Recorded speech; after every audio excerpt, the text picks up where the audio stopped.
ప్రశాంతంగా నిద్రపోయేందుకు నీంద్ యాప్లోకి అడుగుపెట్టండి. ఈ క్షణమే నీంద్ యాప్ను డౌన్లోడ్ చేసుకోండి. ఒత్తిడిని తగ్గించి ప్రశాంతమైన నిద్రలోకి మిమ్మల్ని తీసుకెళ్లే చక్కని కథలు, ధ్యాన పద్ధతులు, ఆహ్లాదకర సంగీతాన్ని మీరు నీంద్ యాప్లో మాత్రమే వినండి. ఇవే కాకుండా పలు రకాల స్లీప్ ప్రోడక్ట్స్ అయిన sleep gummies, milk mix, sleep tea bags గురించిన సమాచారం తెలుసుకోవచ్చు. ఈ ప్రోడక్ట్స్కి మీరు బానిస అయ్యే అవకాశమే లేదు. వీటిని వాడడం వల్ల మీకు ఎటువంటి సైడ్ ఎఫెక్ట్స్ కూడా ఉండవు. సంపూర్ణంగా నిద్రపోయేందుకు ఇవి సహకరిస్తాయి. మీ నిద్రానుభవాన్ని మరింత మెరుగుపరుస్తాయి. అందరికీ నమస్కారం. నేను మీ హేమ. రచయిత్రి అమృత సేకరించి పంపిన నల దమయంతుల ప్రేమ కథను వినబోతున్నాం. ఇది ఓ ప్రేమ కథ మాత్రమే కాదు, ధర్మానికి నిలబడిన ఓ రాజు కథ. భర్త కలి ప్రభావం వలన తనను విడిచిపెట్టిన, ఆయన మీద నమ్మకం ఉంచుకున్న ఓ ఇల్లాలి కథ. ఈ కథని నలోపాఖ్యానం అని కూడా అంటారు. కష్టాలు చుట్టుముట్టినప్పుడు ఈ కథ వింటే కలిపురుషుడి ప్రభావం తగ్గుతుంది అంటారు. అందుకే మనం కూడా విన్నాం. మహాభారతం వనపర్వలో 52 నుండి 79 వరకు వచ్చే అధ్యాయాలలో నల దమయంతుల కథ ఉంది. నలుడు దమయంతుల ప్రేమ వివాహం ఎలా జరిగింది? నలుడు ఎందుకు జూదమాడి సర్వం కోల్పోయాడు? అడవులకి వెళ్ళినప్పుడు తనని నీడగా అనుసరించిన దమయంతిని ఎందుకు విడిచిపెట్టాడు? ఆ తర్వాత వారిద్దరూ తిరిగి ఎలా, ఎవరి వలన కలిశారు? ఇలాంటి విషయాలన్నీ తెలుసుకుందాం. అయితే దానికంటే ముందు తిన్నది జీర్ణించుకుని నిద్రకి సిద్ధంగా ఉన్నారని ఆశిస్తూ సౌకర్యవంతమైన స్థితిలోకి వెళ్దాం. మీకిష్టమైన రీతిలో పడుకుని అన్ని లైట్లను ఆఫ్ చేసి మీ కళ్ళు మూసుకోండి. నెమ్మదిగా గాలి పీలుస్తూ పూర్తిగా లోతైన శ్వాస తీసుకుని వదలండి. ఈ ప్రపంచాన్ని, ఇవాల్టి జ్ఞాపకాలను మెల్లగా పక్కకు నెట్టి నిద్రలోకి క్రమంగా జారుకునే సమయం ఇది. మరోసారి నెమ్మదిగా గాలి పీలుస్తూ లోతైన శ్వాస తీసుకుని మీ శరీరంలోని ఒత్తిడిని బయటికి వదిలేయండి. ఇప్పుడు చేయాల్సిందల్లా విశ్రాంతి తీసుకోవడం, సేద తీరడం, మునుపటి స్థితికి రావడం. మీరిప్పుడు మంచం మీద ఉన్నారు. రోజువారీ అలసట నుంచి మీ శరీరం విశ్రాంతి తీసుకుంటున్నట్లుగా మీకు అనిపిస్తుంది. కాళ్ల నుంచి మొదలుపెట్టి మీ అవయవాల్లోని ఒత్తిడిని ఒక్కొక్కటిగా బయటికి పంపించేయండి. మీకోసం అవన్నీ రోజంతా చాలా కష్టపడ్డాయి కాబట్టి వాటికి విశ్రాంతి తీసుకునే అర్హత ఉంది. ముందుగా మీ పాదాల్లో మొదలైన విశ్రాంతానుభూతి క్రమంగా మీ మోకాలి క్రింది భాగానికి చేరుతుంది. అక్కడి నుంచి మోకాళ్లలోకి ప్రవేశిస్తుంది. ఇప్పుడు మీ కాలి ఎగువ భాగాన్ని విశ్రాంతి తీసుకోనివ్వండి. ఈ విశ్రాంత అనుభూతి క్రమంగా మీ పొత్తి కడుపు నుంచి వెన్నెముక మీదుగా ఎగువ వీపు వరకు వచ్చి తర్వాత ఛాతీలోకి ప్రవహిస్తున్నట్లుగా గుర్తించండి. అక్కడి నుంచి మీ భుజాల్లోకి, తర్వాత చేతుల్లోకి, చివరగా వేలి కొనల వరకు వెళ్తున్నట్లుగా అనుభూతి చెందండి. ఆపై మీ మెడ, తల, ముఖం వరకు ఆ అనుభూతి ప్రవహిస్తుంది. ఇప్పుడు మీ శరీరం మొత్తం ప్రశాంతంగా, రిలాక్స్డ్గా నిద్రకు సిద్ధంగా ఉంది. త్వరలో మీరు చక్కని నిద్రలోకి జారుకుంటారు. డ్రీమ్ ల్యాండ్లో ప్రశాంతంగా ప్రయాణిస్తారు. ఈ ప్రయాణం ఉదయం వరకు కొనసాగుతూ ఉంటుంది. విలువలకు కట్టుబడి ఉండడం ధర్మం. కానీ ఒక్కోసారి ధర్మ విరుద్ధమైన పని చేసేందుకు మనసు ఇష్టపడడం ప్రలోభం. చెడు కాలం, చేదు అనుభవం. ఎన్ని అవస్థలొచ్చినా సమాజం మీద శ్రద్ధ ఉండడం ఉత్తమం. సామాజిక ఐక్యతకు సంస్కృతి పునాది లాంటిది. ఒక్క మాటలో చెప్పాలంటే సమాజంలోని అందరి నడవడిక ఒకే పద్ధతిలో ఉండేలా చేయగల శక్తి సంస్కృతికి తప్ప మరి దేనికి లేదు.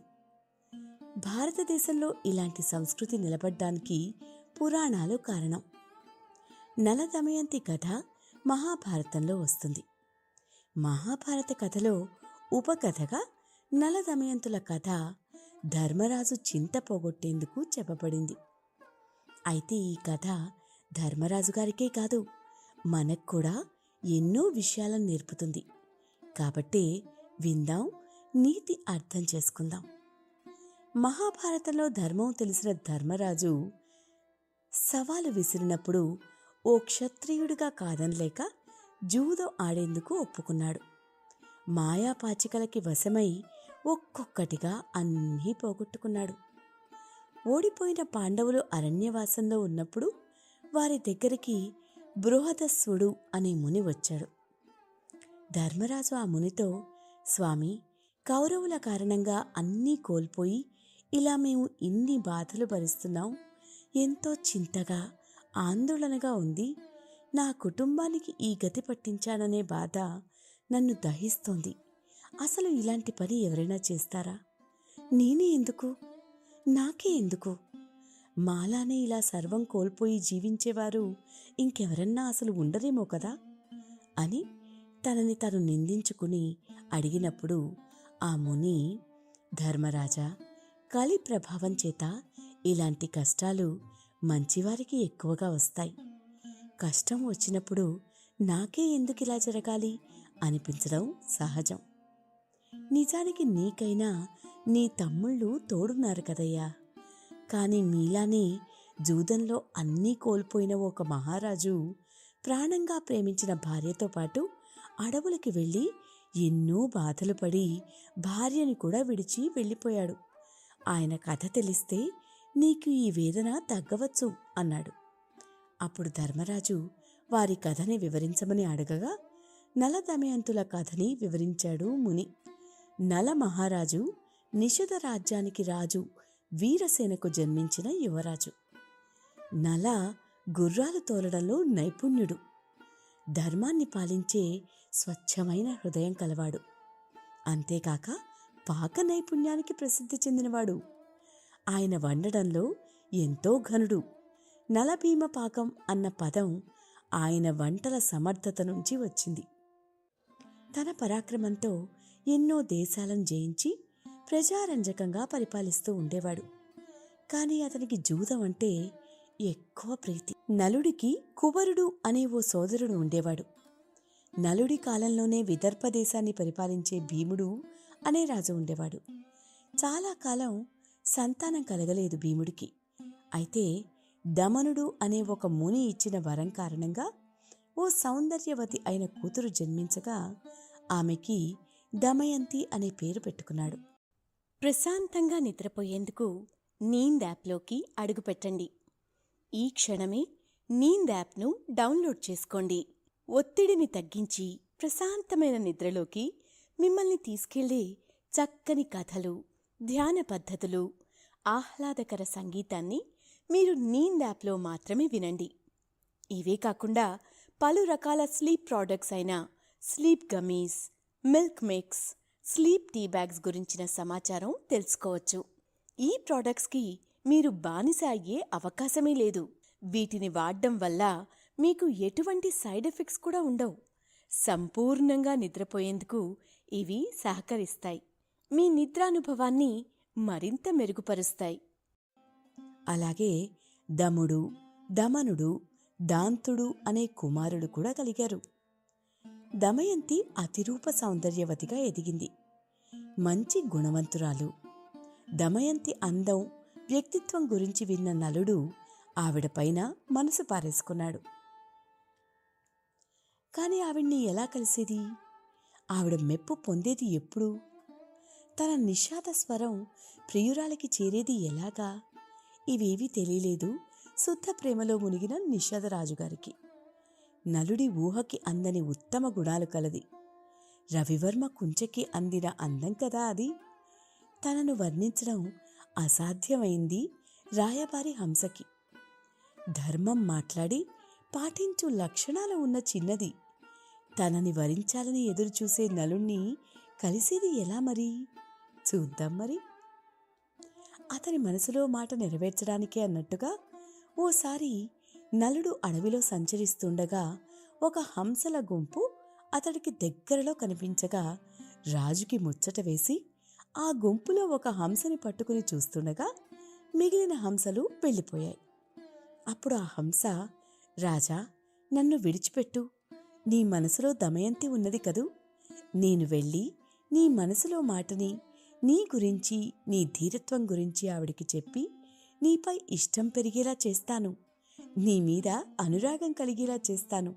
నన్ను విడిచిపెట్టు అని ప్రార్థిస్తూ నలుణ్ణి ఆశ్చర్యపరిచింది. నలుడు తన మనసులో మాట తెలుసుకున్న తీయని పలుకుల హంసను చూసి సంతోషించి దాన్ని విడిచిపెట్టాడు. అంతఃపురం ముందు విహరిస్తున్న ఆ హంసను చూసి దమయంతి ముచ్చటపడింది. దాని అందం అలాంటిది మరి. చెలికత్తెల సాయంతో దమయంతి ఆ హంసను పట్టుకుంది.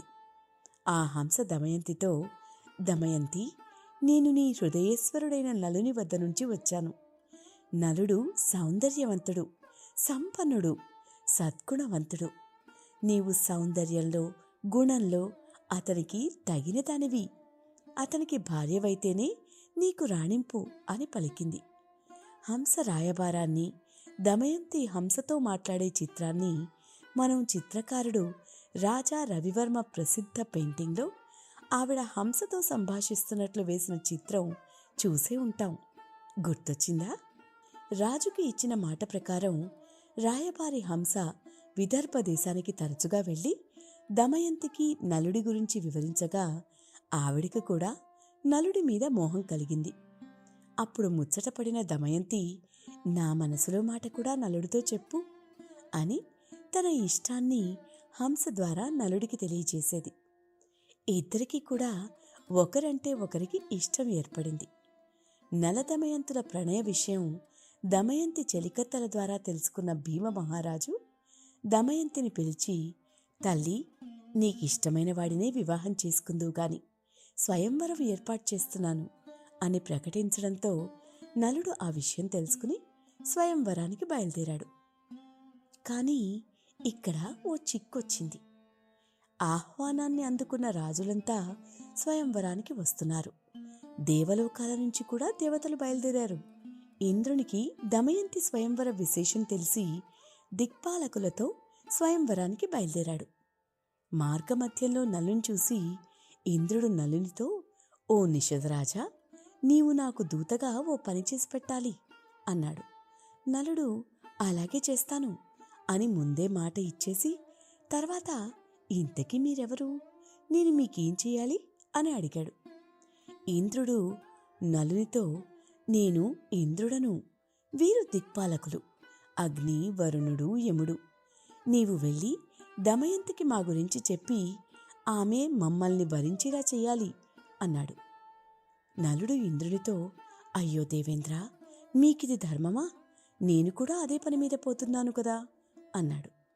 ఇంద్రుడి నలునితో, నీవు మాకు మాటిచ్చావు కనుక ఈ కార్యం చేయవలసిందే. ఇది దేవతా కార్యమని భావించు.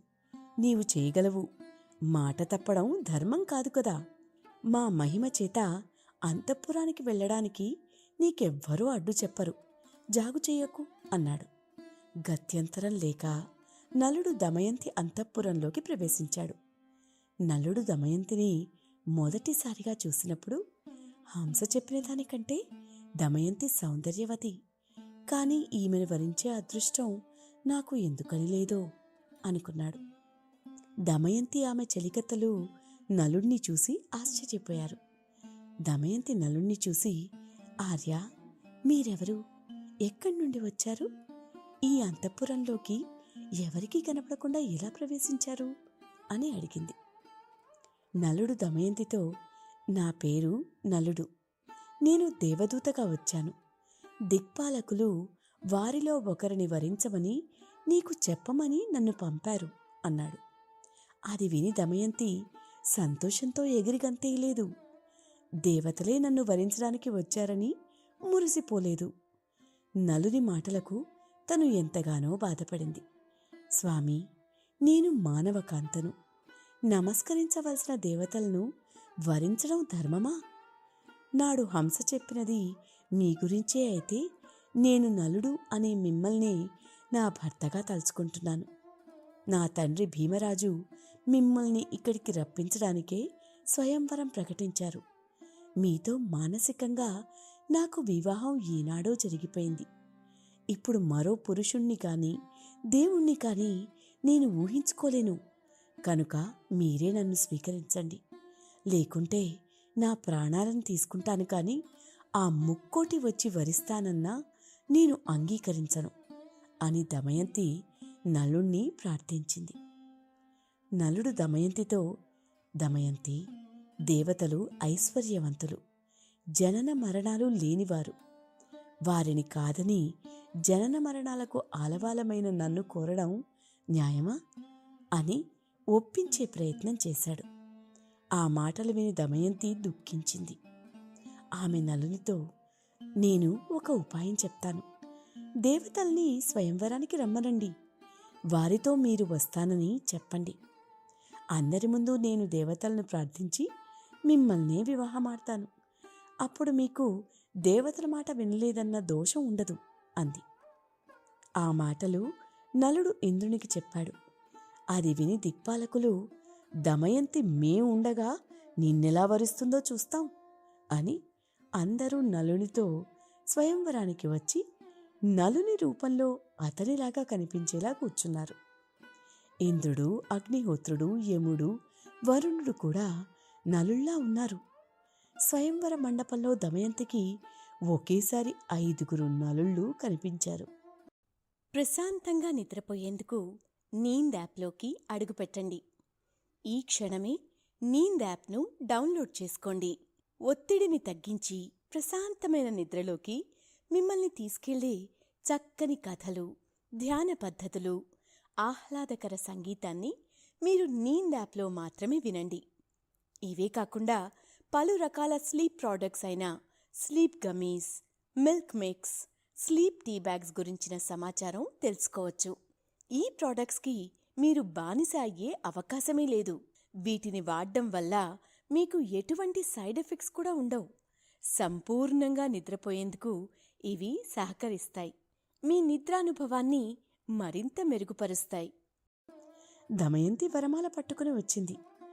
నలుడు రూపంలో 5 ఉండడం చూసి ఆశ్చర్యపోయింది.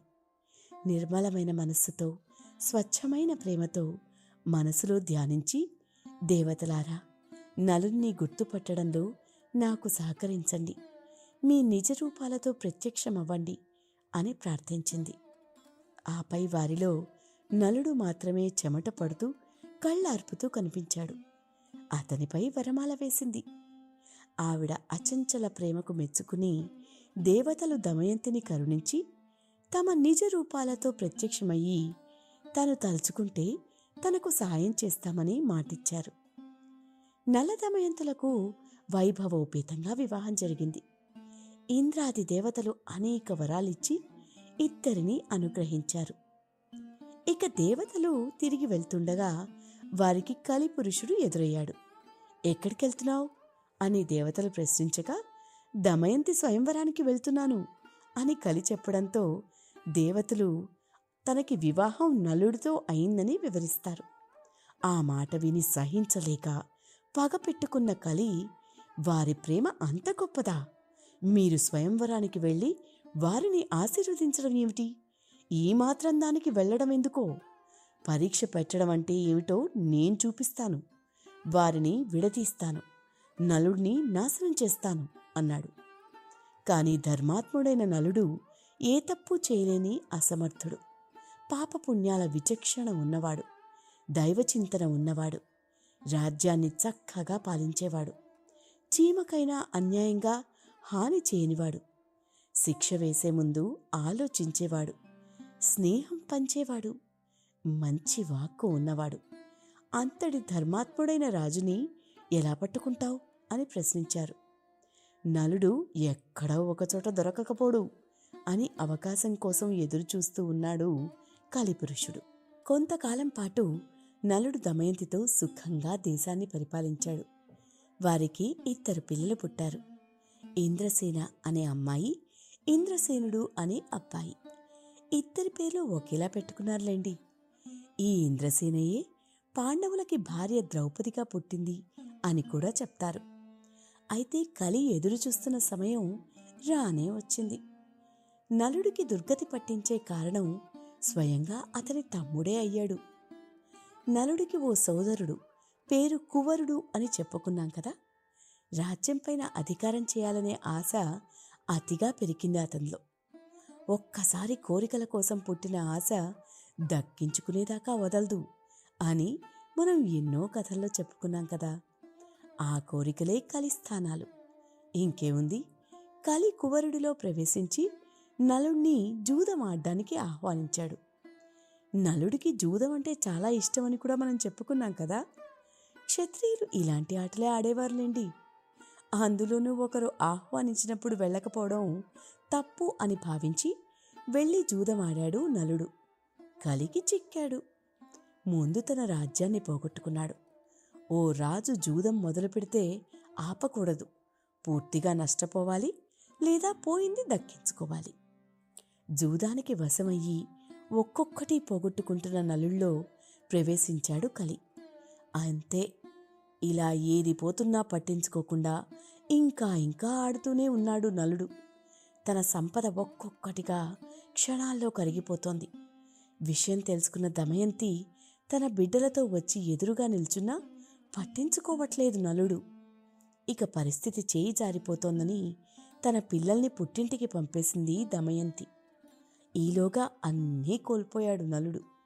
తన భార్యని, కట్టుబట్టల్ని తప్ప అన్నీ పోగొట్టుకున్నాడు. శాంతించి ఆట ఆపేశాడు కువరుడు. ఇలా అన్నీ కోల్పోయిన నలుడు దమయంతితో, నీవు నాతో ఈ సమయంలో ఉండడం నీకు మేలు కాదు. బిడ్డలతో నీవు కూడా పుట్టింటికి పోవాల్సింది. ఇప్పటికైనా నీవు నీ పుట్టింటికి వెళ్ళు అని చెప్పగా దమయంతి, మీరెక్కడ ఉంటే నేను అక్కడే ఉంటాను, మీరే నా సర్వస్వం అని నలుడితో ఉండిపోయింది. ఇద్దరూ అడవుల్లోకి బయలుదేరారు. కలిపురుషుడు నలుడి ఒంట్లో తిష్ట వేసుకున్నాడు. 3 రోజులు ఆహారం లేక చీమలకైనా హాని తలపెట్టని నలుడు ఇప్పుడు తన ఒంటి మీద ఉన్న వస్త్రం తీసి 2 పక్షులను వేటాడపోయాడు. కానీ కలి ప్రభావం, ఆ పక్షులు ఆ వస్త్రాన్ని అపహరించుకుని పోయాయి. ఇప్పుడు నలుడికి ఒంటి మీద గుడ్డ కూడా మిగలేదు. ఒక రాత్రి అడవిలో దమయంతి నిద్రిస్తున్న సమయంలో ఇంతటి సౌందర్యవతిని ఇష్టపడి వివాహం చేసుకున్నది ఇంత కష్టపెట్టడానికా? ఈవిడ కష్టాలకి కారణం నేనే. ఇప్పటికే అన్నం కూడా పెట్టలేక తన కడుపుని మాడుస్తున్నాను. తనని బిడ్డలకి దూరం చేశాను. ఇక చాలు, నా వలన ఈ ఇల్లాలు ఇంకా కష్టాలు పడకూడదు. నేను చేసే పనులకి మరొకరు బలి అవ్వనక్కర్లేదు అని దిగులు చెంది నలుడు, నేను తనతో లేకుంటే తనకి కష్టాలుండవు, తన పుట్టింటికి వెళ్ళిపోతుంది అని భావించి దమయంతి నిద్రిస్తున్న సమయంలో ఆమెని అక్కడే వదిలేసి ఆవిడ కట్టుకున్న చీరలో కాస్త బట్ట చించి అది కప్పుకుని ఆమెని ఒంటరిగా వదిలి వెళ్ళిపోయాడు. నిద్రలేచిన దమయంతి నలుడు కనిపించకపోవడంతో దుఃఖిస్తూ అడవుల్లో తిరుగుతూ, భయపడుతూ, ఏడుస్తూ భర్త కోసం ఆ దట్టమైన అడవుల్లో పొంగి పొర్లిన దారుల్లో వెతికింది. అనుకోకుండా ఓ పెద్ద కొండ చిలువ ఆవిడ్ని పట్టుకుంది. దమయంతి సహాయం కోసం అరిచినప్పుడు అటుగా వెళ్తున్న వేటగాడు పాముని చంపి దమయంతిని విడిపించాడు. సాయం చేసిన వేటగాడికి దమయంతి తన కథ చెప్పింది. ఆవిడపై జాలి పడుతున్న వేటగాడికి ఆవిడ్ని దక్కించుకోవాలన్న కోరిక కలిగింది. ఒక్క అడుగు దగ్గరగా రావద్దు, నేను ఓ ధర్మాత్ముడికి అంకితమైన భార్యను. నా పాతివ్రత్యం నిజమైతే నువ్వు నన్ను ముట్టుకుంటే విధిని ప్రలోభ పెట్టినట్లే అంది దమయంతి. వేటగాడు పట్టించుకోకుండా దమయంతి మీద కోరికతో దగ్గరికి వచ్చాడు. మరుసటి క్షణం మెరుపు తగిలినట్టుగా నేల మీద పడి చనిపోయాడు. దమయంతి అక్కడి నుంచి పరుగు తీసింది. తన భర్త జాడలేక అడవి నుంచి బయటపడే మార్గం కనిపించక ఇబ్బంది పడుతున్న దమయంతి జలపాతాల వద్ద, పర్వత శిఖరాల వద్ద వెతుకుతూ తిరిగింది. ఆకలికి నీరసించింది. తనను ఓదార్చే మనిషి, పక్షి కూడా కనపడలేదు.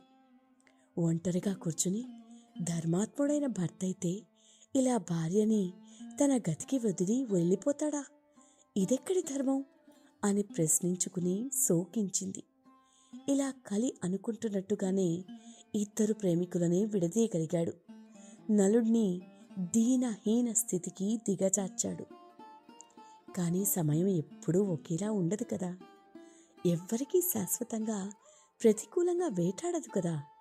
మంచి చేసేవారికి సాయం వెతుక్కుంటూ వస్తుంది అన్నట్టుగా ఈలోగా కొంతమంది ఋషులు ధ్యానం పూర్తయి అటుగా వెళ్తూ దమయంతిని చూశారు. ప్రశాంతంగా నిద్రపోయేందుకు నీంద్ యాప్లోకి అడుగుపెట్టండి. ఈ క్షణమే నీంద్ యాప్ను డౌన్లోడ్ చేసుకోండి. ఒత్తిడిని తగ్గించి ప్రశాంతమైన నిద్రలోకి మిమ్మల్ని తీసుకెళ్లే చక్కని కథలు, ధ్యాన పద్ధతులు, ఆహ్లాదకర సంగీతాన్ని మీరు నీంద్ యాప్లో మాత్రమే వినండి. ఇవే కాకుండా పలు రకాల స్లీప్ ప్రోడక్ట్స్ అయిన sleep gummies, milk mix, sleep tea bags గురించిన సమాచారం తెలుసుకోవచ్చు. ఈ ప్రోడక్ట్స్కి మీరు బానిస అయ్యే అవకాశమే లేదు. వీటిని వాడడం వల్ల మీకు ఎటువంటి సైడ్ ఎఫెక్ట్స్ కూడా ఉండవు. సంపూర్ణంగా నిద్రపోయేందుకు ఇవి సహకరిస్తాయి. మీ నిద్రానుభవాన్ని మరింత మెరుగుపరుస్తాయి. తనను ఆశీర్వదించారు. నలుడి జాడ ఎవరికైనా తెలిసేమో అని వారిని అడిగింది దమయంతి. తల్లి, నీ భర్తని మేము చూడలేదు, కానీ కష్టాలు శాశ్వతం కాదు. నీ భర్తని నువ్వు తప్పక కలుసుకుంటావు. మళ్ళీ పూర్వ వైభవాన్ని అనుభవిస్తావు. కాస్త ఓపికతో ధైర్యంగా పరిస్థితుల్ని తట్టుకోవాలి. నీవు నీ ఆకలిని తీసుకోవాలి, ముందుకు సాగాలి అన్నారు. ఎటు వెళ్లాలో కూడా తెలియని స్థితిలో ఉన్నాను, మీరే నాకు మార్గం చూపించండి అని వారిని అనుసరించింది దమయంతి. వారు సుబాహు అనే రాజధాని నగరానికి చేరుకున్నారు.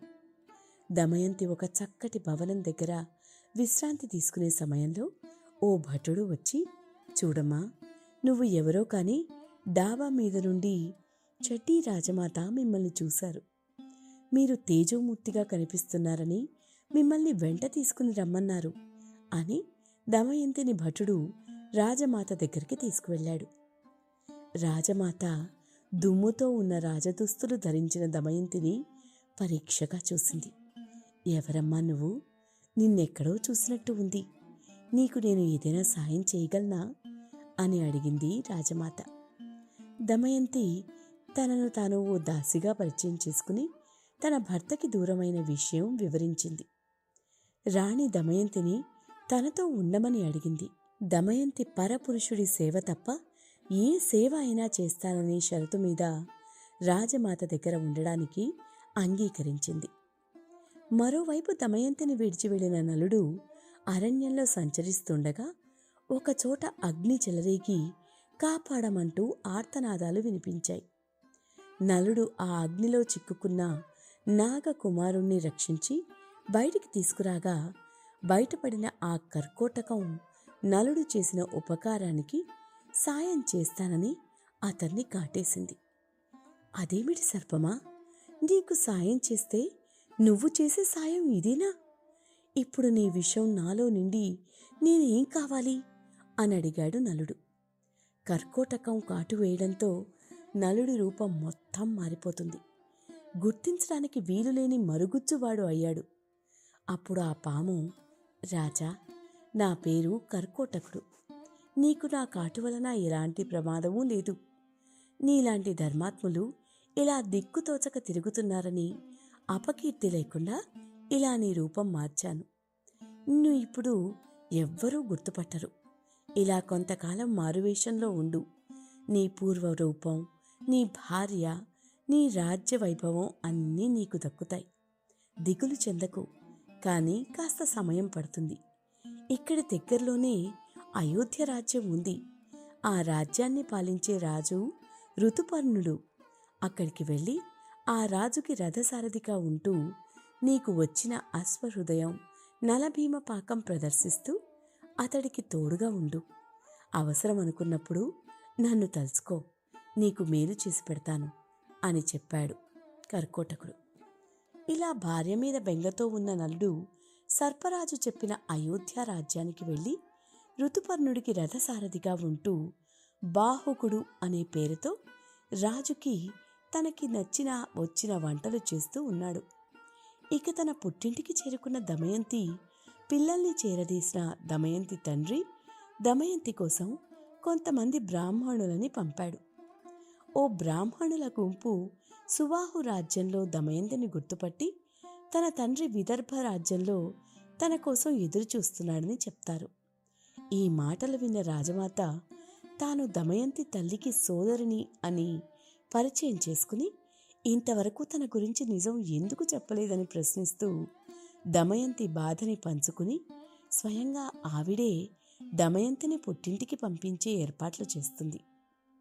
పుట్టింటికి చేరుకున్న దమయంతి నుంచి విషయం తెలుసుకున్న విదర్భరాజైన భీముడు నలుడి కోసం గాలించమని మరికొంతమందిని పంపాడు. నలుడి జాడని కనుక్కోవడానికి కొందరు నలు దిక్కులకు వెళ్ళి వెతికి రాగా భటులకి నలుడి ఆచూకీ మాత్రం తెలియలేదు. మీరు వెతికినా ఆయన్ని గుర్తుపట్టడం కష్టం, ఏ మారు వేషంలో ఉన్నారో అని దమయంతి రోదిస్తుండగా ఓ భటుడు, అమ్మా, అయోధ్య రాజ్యంలో బాహుకుడు అనేవాడు తన భార్య కోసం దుఃఖిస్తున్నాడు. మీరు అడగమన్నట్టే ప్రతి రాజ్యంలో మీరు అడగమన్న ప్రశ్నే వేశాను. ఏ ధర్మాత్ముడు తన ధర్మపత్నిని తన గదికి వదిలి వెళ్ళిపోతాడు? ఇది ధర్మమేనా అని ప్రశ్నించాను. రాజుల నుండి రాజ్యాల్లో వారి నుంచి సమాధానం రాలేదు. కానీ ఈ బాహుకుడు అనేవాడు ఆ భర్తకి వచ్చిన సమస్య ఏమిటో ధర్మశాసనం కాదు కదా, అవతలి వారికి హాని అనుకున్నప్పుడు భర్త భార్యను వదిలినా అది ధర్మమేనేమో అని మీ ప్రశ్నకే అన్నట్టుగా సమాధానమిచ్చాడు అన్నాడు భటుడు. ఆ మాటలు విన్న దమయంతి అతడే నలుడు అయి ఉంటాడేమో అనుకుంది. కానీ భటుడు ఆయనే రాజు అని చెప్పడానికి కూడా లేదమ్మా, వికృత రూపంలో ఉన్నాడు అన్నాడు. అప్పుడు దమయంతి వెంటనే తన తండ్రి దగ్గరికి వెళ్ళి, నాకు మళ్ళీ స్వయంవరం ఏర్పాటు చేయండి, ఇప్పుడే అయోధ్యకి కబురు పంపి రాజుని ఆహ్వానించండి, అతనికి మాత్రం అందర్నీ ఆహ్వానిస్తున్నట్టు చెప్పండి, వెంటనే స్వయంవరం అని సమయం లేదని చెప్పండి. ఆ రాజు నమ్మి వచ్చేలా చేస్తే ఖచ్చితంగా వేగంగా రథాల్ని తోలే రథసారథి కోసం చూస్తాడు. ఈ బాహుకుడే నలుడైతే అతను రథాలను తోలడంలో నిపుణుడు కాబట్టి తన భార్య స్వయంవరం గురించి తెలిసి ఆ బాహుకుడు కూడా అంతే వేగంగా రాజు వెంట వస్తాడు అని అంది. దమయంతి ఉపాయానికి మెచ్చుకున్న తన తండ్రి వెంటనే ఏర్పాటు చేశాడు.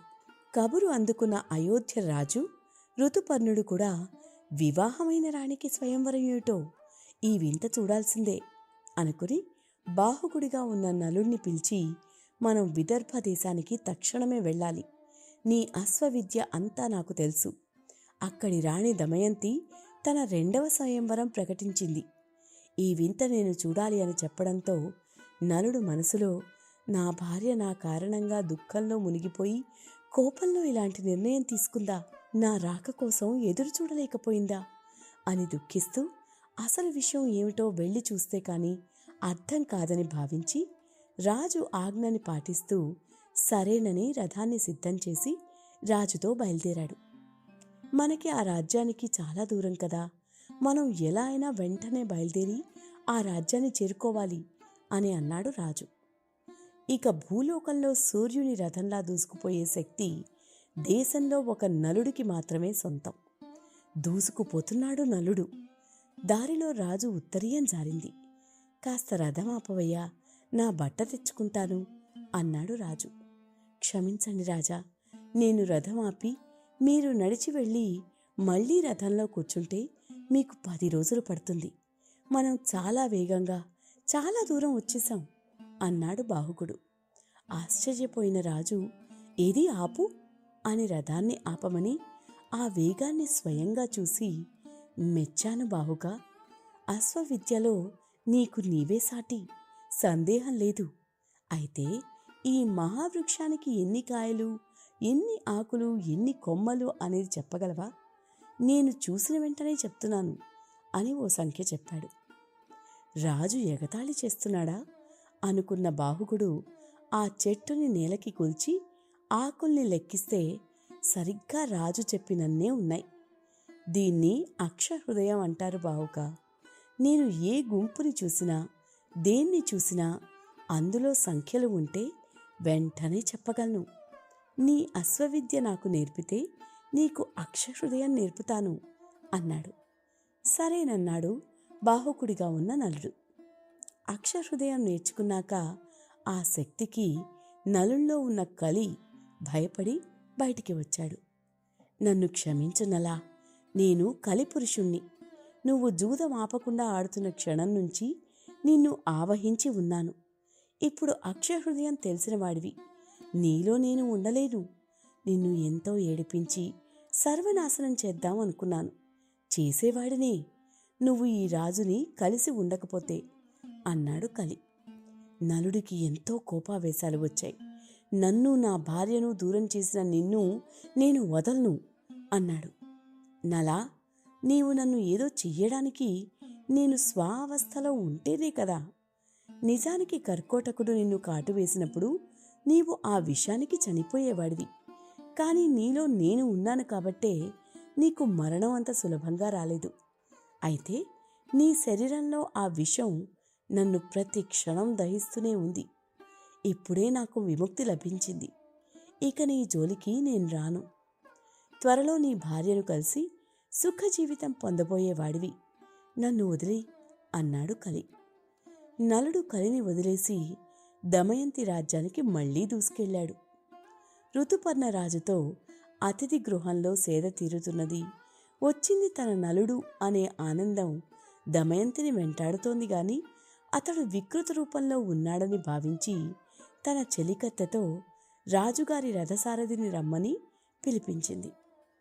బాహుకుడు వచ్చినప్పుడు మా భటుడు వేసిన ప్రశ్నకి ఆ భర్తకి వచ్చిన సమస్య ఏమిటో, ధర్మం శాసనం కాదు కదా, అవతలి వారిని హాని అనుకున్నప్పుడు భర్త భార్యను వదిలినా అది ధర్మమేనేమో అని సమాధానం ఇచ్చింది నీవేనా అని అడిగింది దమయంతి. అవును దేవి, ఏ ధర్మాత్ముడు తన ధర్మపత్నిని తన గతికి వదిలి వెళ్ళిపోతాడు? ఇది ధర్మమేనా అని మీరు ప్రశ్నిస్తే ఆగలేకపోయాను అన్నాడు బాహుకుడు. ప్రశాంతంగా నిద్రపోయేందుకు నీంద్ యాప్లోకి అడుగుపెట్టండి. ఈ క్షణమే నీంద్ యాప్ను డౌన్లోడ్ చేసుకోండి. ఒత్తిడిని తగ్గించి ప్రశాంతమైన నిద్రలోకి మిమ్మల్ని తీసుకెళ్లే చక్కని కథలు, ధ్యాన పద్ధతులు, ఆహ్లాదకర సంగీతాన్ని మీరు నీంద్ యాప్లో మాత్రమే వినండి. ఇవే కాకుండా పలు రకాల స్లీప్ ప్రోడక్ట్స్ అయిన sleep gummies, milk mix, sleep tea bags గురించిన సమాచారం తెలుసుకోవచ్చు. ఈ ప్రోడక్ట్స్కి మీరు బానిస అయ్యే అవకాశమే లేదు. వీటిని వాడడం వల్ల మీకు ఎటువంటి సైడ్ ఎఫెక్ట్స్ కూడా ఉండవు. సంపూర్ణంగా నిద్రపోయేందుకు ఇవి సహకరిస్తాయి. మీ నిద్రానుభవాన్ని మరింత మెరుగుపరుస్తాయి. సరే, అయితే భార్యని తన గతికి వదలడం ఎలా ధర్మమో వివరించు అంది దమయంతి. భార్యని వదలడం ధర్మం కాదు దేవి. అయితే భర్త ఉన్న పరిస్థితి ఏమిటో తెలుసుకోమన్నాను. కానీ ఇప్పుడు మీరు రెండవ వివాహానికి ఒప్పుకుని స్వయంవరం ప్రకటించుకున్నది ధర్మమా అని ప్రశ్నించాడు బాహుకుడు. కాదు, ధర్మం కాదు. అయితే నీవు నా భర్తవి అని నాకు సందేహం వచ్చింది కాబట్టే, అయోధ్యలో నీ పలుకు విన్నాను కాబట్టే నిన్ను రప్పించడానికి ఆ రాజుని మాత్రమే ఆహ్వానించామని చెప్పాను. నీవు నా భర్త నలుడు అనే విషయం నాకు అర్థమైంది. ఒక్కరోజులో అయోధ్య నుంచి విదర్భ మధ్య 100 యోజనాల దూరం నడపగల సామర్థ్యం నా భర్తకి తప్ప మరెవ్వరికీ లేదు అనడంతో బాధతో, అవును దేవి, నేనే నలుణ్ణి, నీ భర్తని అని అంగీకరించాడు నలుడు. నన్ను నట్టడవిలో వదిలేసి వెళ్ళిపోయావు, అది ఎంతవరకు ధర్మం అడిగింది దమయంతి. నన్నప్పుడు కలి ఆవహించి ఉన్నాడు. జూదంలో అన్నీ కోల్పోయాను. నిన్ను అలా వదిలి వెళ్ళిపోతే కనీసం నీవైనా నీ పుట్టింట్లో సుఖంగా ఉంటావు కదా అని అలా చేశాను. అయినా నీవు రెండవసారి స్వయంవరం ప్రకటించావు. నా మనసు ఎంతో శోకించింది అన్నాడు నలుడు. మిమ్మల్ని బాధించాలని కాదు, రప్పించాలని ఈ పని చేశాను. దీనికి దేవతలే సాక్ష్యం కావాలి అంది దమయంతి. దేవతలు వచ్చారు. తన స్వయంవరం సమయంలో దేవతలు పిలిస్తే పలుకుతామన్నట్టుగానే తన పలుకు నిజం అని నిర్ధారించారు. అప్పుడు నలుడు, నన్ను నేనే గుర్తించలేని స్థితిలో ఉన్నా నీవు నన్ను గుర్తించావు దేవి. అయితే ఇప్పుడు నాకు ఈ మారువేషం అవసరం లేదు అని కర్కోటకుడిని తలుచుకోవడంతో ఓ దివ్య వస్త్రం బాహుకుడిపై పడి మళ్ళీ తన అసలు రూపాన్ని పొందాడు. ఇలా ఇద్దరూ మళ్ళీ కలుసుకున్నారు. దేవతలు దీవించారు. నలుడు విదర్భలో ఉన్నాడని విని నిషధ దేశపు ప్రజలందరూ అతని దగ్గరికి వచ్చి మళ్ళీ ఎప్పట్లాగే రాజ్యం పాలించమని ప్రార్థించారు. ఈసారి అక్షహృదయం తెలిసిన నలుడు తిరిగి తన రాజ్యానికి వెళ్ళి తన సోదరుడితో మళ్లీ జూదమాడి తన రాజ్యాన్ని తిరిగి పొందాడు. కాని అర్ధరాజ్యం తమ్ముడికి వదిలిపెట్టాడు. తిరిగి నిషధ దేశానికి రాజై దమయంతితో చిరకాలం సుఖంగా జీవించాడు. దమయంతి స్వయంవరం అబద్ధమని, బాహుకుడే నలుడని రుజువు చేయడానికే ఈ ఎత్తు దమయంతి వేసిందని ఋతుపర్ణుడు తెలుసుకున్నాడు. ఆ తర్వాత ఋతుపర్ణుడు నలుడు మంచి స్నేహితులయ్యారు. ఋతుపర్ణుడు నేర్పిన అక్షవిద్యకి ఆ రాజు ఇచ్చిన ఆశ్రయానికి ఎప్పుడూ గుర్తుపెట్టుకుని ఆయనతో స్నేహంగా ఉండేవాడు నలుడు. కర్కోటస్య నాగస్య దమయంత్యా నలస్య ఋతుపర్ణస్య రాజరసే కీర్తనం కలినాశనం. అంటే కర్కోటక సర్పాన్ని, ఋతుపర్ణ రాజుని, నల దమయంతులతో తలుచుకుంటే కలి దుష్ప్రభావాలు నాశనమవుతాయి అని అర్థం. ఇప్పుడు చెప్పు ధర్మరాజా, జూదమాడి అన్నీ పోగొట్టుకున్నది నీవేనా? కష్టాలు నీకేనా అని నలదమయంతుల కథ ముగించాడు బృహదస్వుడు. నలుడి కథని ధర్మరాజుకి చెప్పి, దిగులు చెందకు రాజా, నువ్వు తప్పక కొలుకుంటావు. ధర్మాన్ని అరణ్యవాసంలో పూర్తిగా నేర్చుకుంటావు ధర్మరాజా. మళ్ళీ పూర్వవైభవం అనుభవిస్తావు. కాస్త ఓపికతో ధైర్యంగా పరిస్థితుల్ని తట్టుకోవాలి. నీవు నీ ఆకలిని తీర్చుకోవాలి, ముందుకు సాగాలి అని ధర్మరాజుకి అక్షవిద్యని నేర్పించి తన దుఃఖాన్ని దూరం చేశాడు బృహదస్వుడు. అదండి సంగతి. నలదమయంతులది అన్యోన్యమైన ప్రేమ కథ, దురదృష్టకరమైన విరహగాథ. ఆ సమయంలో వారి పరీక్షలు, కష్టాలు తట్టుకున్నారు కనుకే చివరిలో పరిస్థితులు అనుకూలించిన మంచి రోజుల్ని కూడా చూడగలిగారు. ఈ కథ ఎన్నిసార్లు విన్నా, ఎన్నిసార్లు చెప్పుకున్నా కొత్త కోణాలు అర్థమవుతాయి. జీవితం మీద ఆశ కలుగుతుంది. ద్వాపరయుగంలో ఉన్నప్పుడే ధర్మరాజు ఈ కథను తలుచుకోమని ముని చెప్తే, కలియుగంలో ఉన్న మనం ఇంకెన్నిసార్లు తలుచుకోవాలో చెప్పండి. అందుకే ఈ కథ నీందులో వింటూనే ఉండండి. మీకు తెలిసిన వారికి వినిపించండి. శుభరాత్రి.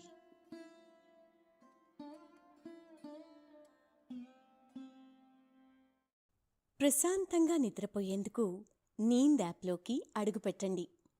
ఈ క్షణమే నీంద్ యాప్ను డౌన్లోడ్ చేసుకోండి. ఒత్తిడిని తగ్గించి ప్రశాంతమైన నిద్రలోకి మిమ్మల్ని తీసుకెళ్లే చక్కని కథలు, ధ్యాన పద్ధతులు, ఆహ్లాదకర సంగీతాన్ని మీరు నీంద్ యాప్లో మాత్రమే వినండి. ఇవే కాకుండా పలు రకాల స్లీప్ ప్రోడక్ట్స్ అయిన sleep gummies, milk mix, sleep tea bags గురించిన సమాచారం తెలుసుకోవచ్చు. ఈ ప్రోడక్ట్స్కి మీరు బానిస అయ్యే అవకాశమే లేదు. వీటిని వాడడం వల్ల మీకు ఎటువంటి సైడ్ ఎఫెక్ట్స్ కూడా ఉండవు. సంపూర్ణంగా నిద్రపోయేందుకు ఇవి సహకరిస్తాయి. మీ నిద్రానుభవాన్ని మరింత మెరుగుపరుస్తాయి.